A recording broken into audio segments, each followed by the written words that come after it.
орманда болған оқиға еді. Ашық алаңқайда кіп-кішкентай ескі үйшік тұрған. Бірде оны қасынан жүгіріп өтіп бара жатқан тышқан көреді. Тышқан тоқтап, сүп-сүйкімді, кіп-кішкентай бұл үйшікте кім бар? Деп сұрайды. Ешкім жауап қайтармайды.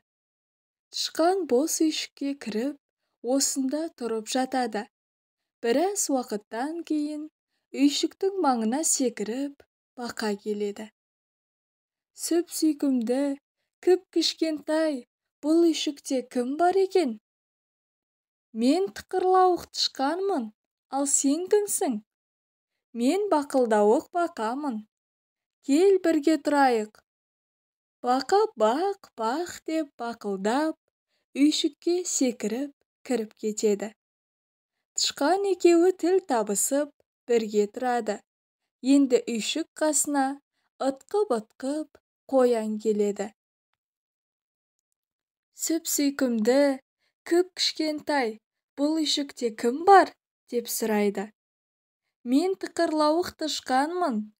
Мен бақылдауық бақамын, ал сен кімсің?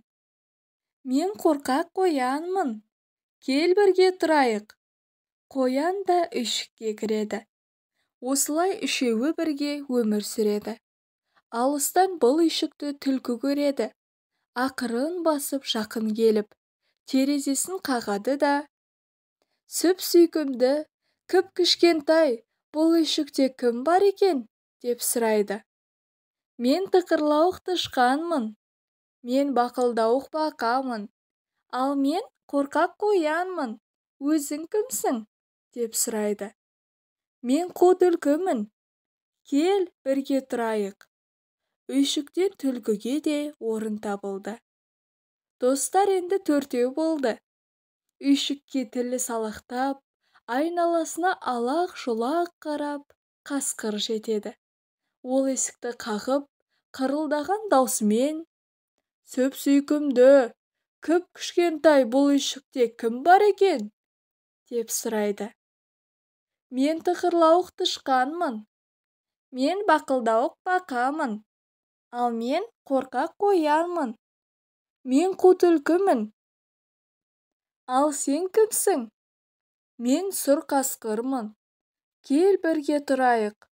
Қасқыр қысыла-қымтырыла ішке кірді. Әйтсе де, кіп-кішкентай үйшікке бесеуі де сыйып кетті. Барлығы қосылып ән айтады. Тату-тәтті өмір сүреді. Бір күні жидек теріп жүрген аю үйшік тұрғындарының салған әнін естиді. Ол үйшікке жақын келіп, бар даусымен: Сүп-сүйкімді, кіп-кішкентай, бұл үйшікте кім бар екен? Деп ақырады. Мен тықырлауық тышқанмын. Мен бақылдақ бақамын. Мен қорқақ қоянмын. Мен қу түлкімін. Ал мен болсам сұр қасқырмын. Өзің кімсің? Дейді. Аю болса: Мен қорбаңдай аюмын. Кел бірге тұрайық. Аю ары-бері тырбыңдап үйшікке кірмекші болады.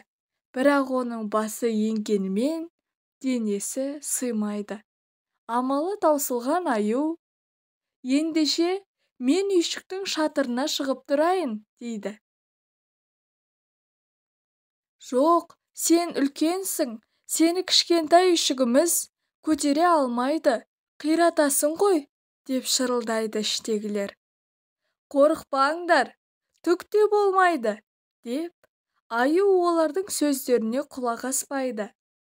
Кіп-кішкентай үйшіктің тұрғындары амалсыздан келіседі. Аю қорбаңдап үйшіктің төбесіне шығады.